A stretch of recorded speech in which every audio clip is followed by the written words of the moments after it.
ఎక్కడ చూసినా అది ఎక్కువగా వినిపిస్తుంది. అసలు ఏంటి equity mutual funds? Equity mutual fund అనగానే మినిమం 5 సంవత్సరాలు మినిమం 8 years లేకుండా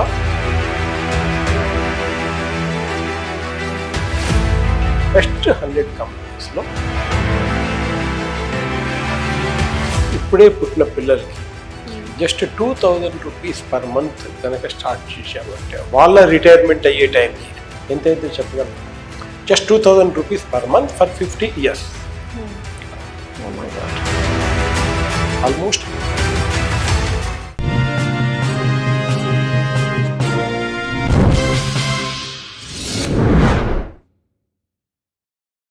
హాయ్, హలో, నమస్తే, వెల్కమ్ టు అవర్ ఛానల్. ప్రస్తుతం స్టూడియోలో మనతో పాటు ఉన్నారు ఫైనాన్షియల్ ప్లానర్ ఎల్లారెడ్డి గారు. నమస్కారం అండి.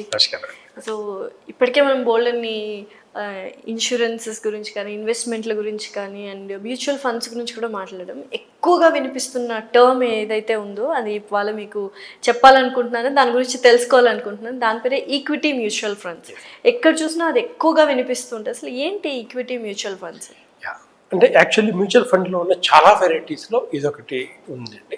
ఇదేంటంటే మనకి లాంగ్ టర్మ్ కోసం ఈక్విటీ అనేది nothing but ownership of the companies. Equity అంటే nothing but ownership of the companies కాబట్టి మనకి లాంగ్ టర్మ్లో చాలా మంచి రిటర్న్ దీనిలో వస్తాయి.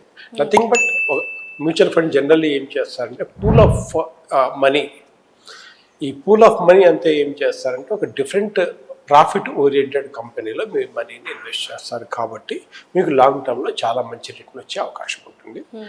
ఈక్విటీ మ్యూచువల్ ఫండ్ అనగానే చాలామందికి ఈ రోజుల్లో తెలిసింది ఏంటంటే మంచి రిటర్న్స్ వస్తాయి అని అంటారు. కానీ దానిలో ఉన్న బేసిక్ ప్రిన్సిపల్ ఏంటి అంటే it is only for the long term. Minimum 5 సంవత్సరాలు మినిమం 8 years లేకుండా టైం కనుక లేకపోతే ఈక్విటీలో చెయ్యొద్దు అని నేను చెప్తాను. ఓకే, మినిమం ఎంత? 5 years. మినిమం 5 years అయితే ఉంటేనే ఈక్విటీలో చెయ్యండి. అంటే ఎక్కువ వస్తుందా, తక్కువ వస్తుందా, పెరిగిద్దా, పెరగదా, there are so many questions. But bluntly ఒక సింపుల్ కండిషన్ అని చెప్పేది 5 years మీరు మర్చిపోవాలి. 5 సంవత్సరాలు మీకు టైం ఉంటేనే ఆ మనీ టచ్ చేయను అంటేనే మీరు ఈక్విటీ మ్యూచువల్ ఫండ్ ఇన్వెస్ట్ చేయండి. ఓకే, దీనిలో కూడా చాలా category. First step actual. First step అంటే నెక్స్ట్ దీనిలో ఏంటంటే దీనిలో కూడా చాలా వెరైటీస్ ఉన్నాయి. ఫస్ట్ లార్జ్ క్యాప్ అనే ఒక కేటగిరీ ఉంది. దీనిలో ఏంటంటే ఇండియాలో ఉన్న బెస్ట్ అంటే చాలా సెబీ కింద రిజిస్టర్ అయినాయి. Near about more than 5000 different companies list అయి ఉన్నాయి. వాటిలో బెస్ట్ 100 కంపెనీస్లో మీరు ఇన్వెస్ట్ చేస్తారు. That is nothing but large cap fund అంటారు. ఓకే అండి. ఆ తర్వాత వచ్చే కేటగిరీ ఏంటంటే మిడ్ క్యాప్. అంటే 101 నుంచి అనదర్ 150 కంపెనీస్, అంటే 250 వరకు ఉన్న కంపెనీస్ ఆ కేటగిరీలో దాన్ని మిడ్ క్యాప్ అంటారు. 251 తర్వాత నుంచి వచ్చే ప్రతి ఉన్న కంపెనీస్ అన్నిటిని కూడా స్మాల్ క్యాప్ కేటగిరీ అంటారు. దీన్ని కూడా లార్జ్ క్యాప్ అయితే మినిమం 5 years, మిడ్ క్యాప్ అయితే మినిమం 7 years టైం ఉంటేనే ఇన్వెస్ట్ చేయండి. ఈ లోపల కూడా రిటర్న్ కావచ్చు, ప్లస్ ఆర్ మైనస్ కావచ్చు, very good, no doubt about it. కానీ మినిమం డ్యూరేషన్ 7 years ఉంటేనే చేయండి మిడ్ క్యాప్. అదే స్మాల్ క్యాప్ అయితే మినిమం 8 years టైం ఉంటేనే ఇన్వెస్ట్ చేయండి. ఓకే, సో ఏది బెస్ట్ అంటారు ఈ మూడిట్లో? డిపెండ్స్ ఆన్, మీకు 5 సంవత్సరాల టైం ఉంది. ఓకే, న్యాచురల్లీ దానిలోనే చేయాలి. కొంతమందికి 20 సంవత్సరాల టైం ఉంది, స్మాల్ క్యాప్లో చేసుకో. అది కూడా అన్నీ ఒకే దానిలో పెట్టడం కన్నా ఈ 3 కేటగిరీస్ని డివైడ్ చేసి కొంచెం కొంచెం పెట్టడం. దీనిలో ప్రయారిటీని మన గోల్ని బట్టి ఎంత అమౌంట్ పెట్టాలి మీరు అన్నట్టు జనరల్లీ లాంగ్ టర్మ్ మన గోల్స్ని బట్టి ఉంటుందండి. బేసికల్లీ చూసుకుంటే యూజువల్గా మినిమం మ్యాక్సిమం మాట్లాడుకున్నట్లయితే ఎంత ఉండొచ్చు? అంటే ఏజ్ని బట్టి కూడా చాలా క్యాన్సర్ ఉంటుంది. 30 yearsలో స్టార్ట్ చేస్తే వాళ్ళు తక్కువ అమౌంట్ పెట్టినా చాలు. చాలా మంది వచ్చేసి 50 సంవత్సరంలో ఇన్వెస్ట్ చేయాలండి అంటారు. రిటైర్మెంట్ ఎంతవరకు ప్లాన్ చేయలేదు, వాళ్ళకి మ్యాక్సిమం వెళ్ళాల్సిందే, ఈవెన్ 30% కూడా వెళ్ళాల్సిన అవసరం ఉంటుంది.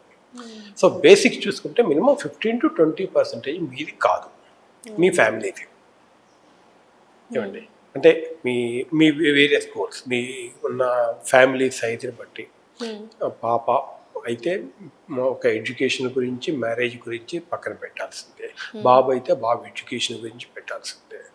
ఇంకా కొంతమంది డబ్బులు ఉన్న వాళ్ళు ఏం చేస్తున్నారంటే ఇవన్నీ గోల్స్ అన్నీ అయిపోయిన తర్వాత అంటే మీ పిల్లల ఎడ్యుకేషన్, మ్యారేజ్, మీ రిటైర్మెంట్కి సఫిషియెంట్ అమౌంట్ ఉంటే చాలామంది ఏం చేస్తారంటే పిల్లల రిటైర్మెంట్ గురించి కూడా ప్లాన్ చేస్తున్నారు. షాకింగ్ టు అంటే అక్కడ ఏంటంటే ఎంత లాంగ్ టర్మ్ ఉంటే అంత రిటర్న్స్ ఎక్కువ వస్తాయి. బికాజ్ మ్యూచువల్ ఫండ్స్ అనేది కాంపౌండింగ్ ఇంట్రెస్ట్ ద్వారా వర్కౌట్ అవుతుంది. ఎంత లాంగ్ టర్మ్ ఉంటే అంత మంచిది. కాబట్టి మనం ఎంత ఎర్లీగా అంటే ఎర్నింగ్స్ స్టార్ట్ చేసిన వెంటనే ఇటువంటి వాటి గురించి అంతా అవేర్నెస్ పెంచుకోవాలి, స్టార్ట్ చేయాలి. యాక్చువల్గా ఇప్పుడు సపోజ్ ఇప్పుడే పుట్టిన పిల్లలకి జస్ట్ 2000 రూపీస్ పర్ మంత్ కనుక స్టార్ట్ చేసామంటే వాళ్ళ రిటైర్మెంట్ అయ్యే టైంకి అంటే 50 సంవత్సరాలు ఎర్లీ రిటైర్మెంట్, అది కూడా 50 సంవత్సరాలకు కనుక చూసుకుంటే ఎంత అయితే చెప్పగలరు? Just 2000 rupees per month for 50 years. 12 into 2 24,000 per year. 15 into 20 years. Returns ఎంత వస్తుంది చెప్పగలరా? ఓ మై గాడ్, చాలా ఎక్కువ వస్తుంది. Almost 18 crores. 18 crores. 18 crores. మనం క్యాల్కులేట్ చేసినా అంత రాదు కదా. 18 crores చిన్న అమౌంట్. ఈరోజు 2000 నథింగ్, ఒక 10 సంవత్సరాల తర్వాత డెఫినెట్లీ నథింగ్. బట్ ఆ ఏజ్లో 20 crores అనేది definitely not a small amount. So ఇక్కడ టైం అనేది మనకి ఇంపార్టెంట్. టైంను బట్టి ఏ ఫండ్ పర్టికులర్ ఫండ్స్లో పెడుతున్నాం, what are the category that we are going to invest. So అంత టైం ఉందనుకోండి, డెఫినెట్గా small cap or mid cap will be very good. అంటే ఈ కేటగిరీ తెలియకుండా చాలామంది వేరే 5 సంవత్సరాలకే కావాలి అయినా కూడా స్మాల్ క్యాప్లో పెడుతూ ఉంటారు. సో రిటర్న్ వస్తుంది అనే కాదు. అంటే small cap, mid cap funds కూడా మామూలుగా కాకుండా ఒక సినిమా చూపించిన సందర్భాలు మాకు తెలుసు. 4-5 years ఇన్వెస్ట్ చేసుకుంటూ వెళ్ళిన రిటర్న్స్ ఏమి రాకుండా ఉన్నాయి మాకు తెలుసు. బట్ ఇప్పుడు small cap or mid cap are doing very good, no doubt about it. కానీ ఒక స్టేజీలో దాదాపు 4-5 years పాటు ఏమాత్రం రిటర్న్ లేకుండా స్తబ్దుగా అలాగే పడుతున్నాయి. ఆ టైంలో కంట్రోల్ చేయడం చాలా కష్టం. కస్టమర్స్కి ఏంటి ఇది పెడుతున్నానంటే రిటర్న్స్ ఏమి రావట్లేదు అనుకుంటారు. బట్ అక్కడ ఒక ప్రొఫెషనల్ గైడెన్స్ ఇచ్చేవాళ్ళు కనుక ఉంటే ఆ టైంలో మనకి బాగుంటుంది. Even mutual fund definitely very good, కానీ దేనికైనా కూడా ఒక అడ్వైజర్ అనేది కావాలి. కాబట్టి అడ్వైజర్ ద్వారా ఫాలో అప్ చేయడం ద్వారా లాంగ్ టర్మ్లో మంచి వెల్త్ అనేది క్రియేట్ చేయొచ్చు. ఇప్పుడు చూడండి, రిటైర్మెంట్ కనుకుంటే మనం దాదాపు 4 crores కావాలి అనుకున్నాం. బట్ చిల్డ్రన్కి జస్ట్ 2000, దాని గురించి మీరు పెట్టాల్సిన దాదాపు 10,000 రూపాయలు పెట్టాలి. బట్ చిల్డ్రన్కి జస్ట్ 2000 రూపీస్లో 18 crores, which is not at all small amount.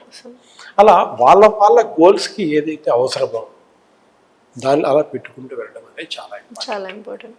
So మొత్తానికి ఈక్విటీ మ్యూచువల్ ఫండ్స్ అనేవి బేస్డ్ ఆన్ క్యాప్స్, మీరు అన్నట్టు లార్జ్, మిడ్ అండ్ స్మాల్, దాన్ని బట్టి వెళ్తూ ఉంటే సరిపోతుంది. వెళ్తూ ఉన్నాము. మన రిక్వైర్మెంట్ లిక్విడ్ ఫండ్ కావాల్సిందే, and at the same time equity కావాల్సింది. దీన్ని బట్టి మన డ్యూరేషన్, ఈ పర్టికులర్ 10,000 ఎవరైనా ఇన్వెస్ట్ చేయాలి అంటే ఈ పర్టికులర్ 10,000 రూపీస్ మీరు ఎంత కాలం పాటు తీయకుండా ఉంటారు, అది basic first question that I ask the people. ఇది ఎన్ని సంవత్సరాలు మీకు అవసరం లేదు, దాన్ని బట్టి we have to categorise which fund is important for you. Thank you so much. Okay madam.